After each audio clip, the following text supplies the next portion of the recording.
بسم اللہ الرحمن الرحیم۔ اللہم صلی علی محمد وعلی آل محمد وبارک وسلم وصلی علیہ۔ اللہ تعالیٰ کے فضل و کرم سے آج سورۃ الفاتحہ اور قرآن کریم کے دروس کے سلسلے کا یہ خصوصی درس سورہ فاتحہ کی تفسیر کے تناظر میں تیسرا درس ہے، اور سورۃ الفاتحہ میں ہم نے ابتدائی آیہ مبارکہ الحمدللہ رب العالمین کے حوالے سے اپنی چند معروضات کو پیش کیا تھا اور بتلایا تھا کہ جب ایک انسان، ایک مسلمان اللہ کی تعریف کرتا ہے تو وہ کس رب کی تعریف کر رہا ہوتا ہے جس کی رحمت، جس کی قدرت، جس کا علم انسان کے احاطہ علم اور احاطہ ادراک سے ماوراء اور باہر ہے۔ اسی لیے انسان صرف اپنے الفاظ سے رب العالمین کہہ کر کے یہ سمجھتا ہے کہ اس نے اپنا حق ادا کر لیا، کیونکہ ہم اس سے زیادہ اللہ تعالیٰ کی تعریف کو بیان کرنا بھی چاہیں تو شاید یہ ہماری اوقات بھی نہ ہو اور ہماری اتنی قدرت اور طاقت بھی نہ ہو کہ ہم ایسے الفاظ بول سکیں جس سے اللہ تعالیٰ کی تعریف کو بیان کرنے کا حق ادا ہوتا ہو۔ چنانچہ بندہ الحمدللہ رب العالمین کہتا ہے، اور اس کا مطلب یہ ہوتا ہے کہ تمام تعریفیں اس پاک ذات کے لیے ہیں جو تمام جہانوں کا، جہانوں کو، جن دنیاؤں کو، جن ورلڈز کو ہم جانتے ہیں یا جن کو ہم نہیں جانتے، جو اب تک انسان کے لیے منظر عام پر آ چکی ہیں یا جن کا آج تک انسان کو پتہ ہی نہیں چلا، اور جو قیامت تک انسان کے اوپر منکشف ہوتی رہیں گی۔ وہ رب ان تمام دنیاؤں کا پالنے والا ہے، صرف بنانے والا نہیں بلکہ پالنے والا ہے۔ اب آج کے دور کا یہ انسان جس معاشرے میں رہتا ہے، جس طرح کی سوسائٹیز میں رہتا ہے، جس طرح کے لوگوں کے درمیان اور جس طرح کے حالات اور احوال کے درمیان رہتا ہے، تو فوراً اس کے ذہن میں ایک بات آتی ہے کہ جب اللہ تعالیٰ پالنے والا ہے، یعنی بنانے والا ہے اور اس کے بعد پالنے والا ہے، تو پھر آخر ایسا کیوں ہوتا ہے کہ انسان کو بیماری آ لیتی ہے، اور بسا اوقات ایسا ہوتا ہے کہ وہ تکلیف میں مبتلا ہو جاتا ہے۔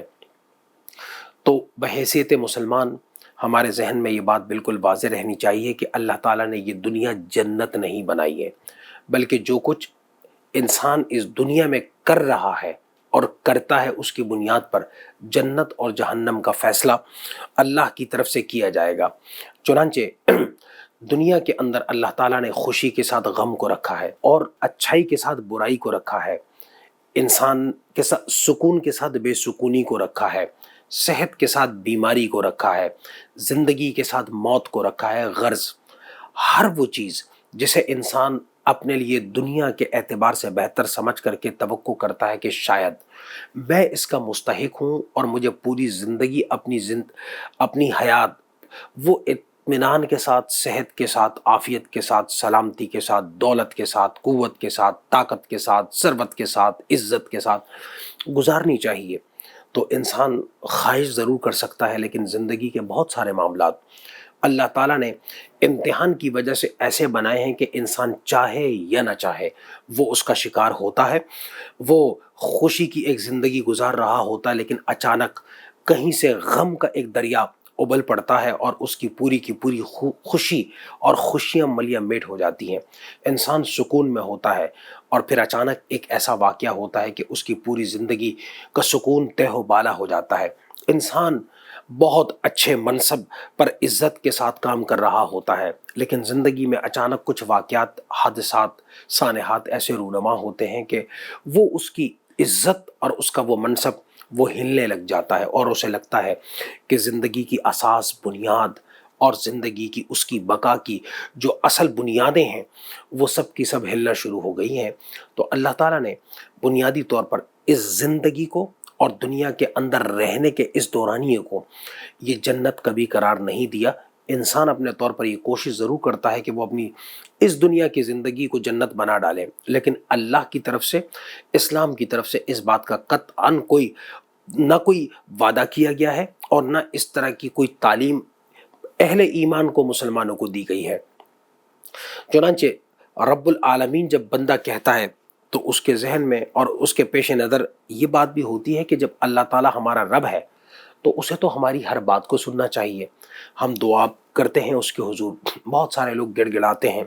بہت سارے لوگ راتوں کو اٹھ کر کے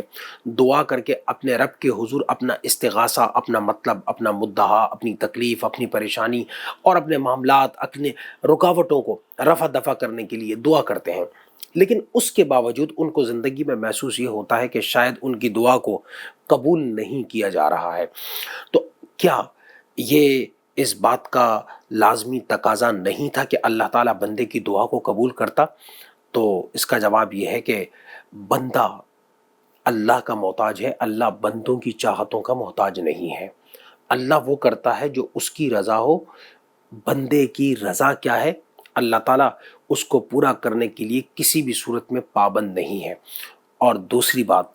انسان جو چاہتا ہے وہ صرف اپنے سامنے اور موجودہ دنیا کو دیکھ کر کے اس کے مطابق اپنی چاہتوں کی تعمیر کرتا ہے، اور خواہشات اس کی ایک عمارت کی صورت میں اونچی اور بڑھتی چلی جاتی ہیں۔ لیکن اللہ تعالیٰ انسان کے تمام معاملات سے اور حالات سے بخوبی آگاہ ہے، لہٰذا اللہ تعالیٰ بندے کی کچھ دعاؤں کو قبول کر لیتا ہے۔ بس اوقات بندے کی دعا فوراً قبول ہو جاتی ہے، بس اوقات تھوڑے سے عرصے میں قبول ہوتی ہے، بس اوقات اسے کچھ زیادہ عرصہ لگ جاتا ہے، اور بس اوقات انسان دنیا سے چلا جاتا ہے لیکن اس کی دعا کو قبول نہیں کیا جاتا۔ یقیناً دعا کرنا اس کے لیے عبادت ہے، اور ایک حدیث مبارکہ میں یہ بھی آتا ہے کہ قیامت کے دن جب اللہ تعالیٰ بندے کو اس کی ہوئی دعاؤں کے اجر کے طور پر اس کا حساب کتاب دے گا، اس کا بدلہ دے گا، تو اس کا معاملہ یہ ہوگا کہ پہاڑوں جیسی نیکیاں ہوں گی، اور وہ نیکیوں کو دیکھ کر کے اس کی خواہش ہوگی کہ اے کاش دنیا کے اندر اس کی ایک بھی دعا کو قبول نہیں کیا جاتا۔ یہ یقیناً حدیث مبارکہ ہے، ایک مسلمان کے لیے بہت ہی زیادہ موٹیویشنل پوائنٹ ہے، لیکن اس کے ساتھ ساتھ جو اہم ترین بات ہے، جو بڑی خاص بات ہے، وہ کیا ہے؟ وہ یہ ہے کہ اللہ تعالیٰ بندوں کے حالات کو، معاملات کو، اور ان کے دنیا کے اندر کرنے والے تمام کے تمام امور اور ان کے نتائج سے بخوبی آگاہ ہے۔ اسے پتہ ہے کیا چیز دے کر کے بندے کے ایمان کو، بندے کی دنیا کی زندگی کو وہ راحت قدا بنایا جا سکتا ہے، اور کیا چیز ہے جس کو نہ دے کر کے بھی اس کے ایمان کو بچایا جا سکتا ہے، اس کو کسی بڑی مصیبت میں مبتلا ہونے سے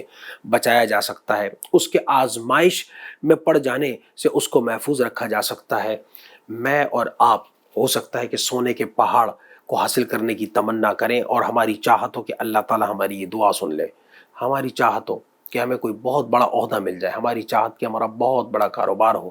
ہماری چاہت کہ ہمارے پاس ایسا ہو، ویسا ہو، یہ ہو، وہ ہو، ہر وہ چیز ہو جو دنیا کے اندر نعمت اور دنیا کے اندر عزت کا سبب اور قرینہ سمجھا جاتا ہے، لیکن اللہ تعالیٰ بندوں کے بارے میں بہتر سمجھتا ہے کہ اسے اپنے بندوں کو کن چیزوں کو دینا چاہیے، اور کن چیزوں کے حوالے سے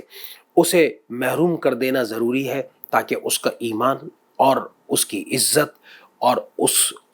اس کے اخروی جو نتائج ہیں وہ بندے کے حق میں بہتر طور پر ثابت ہو سکیں۔ لہٰذا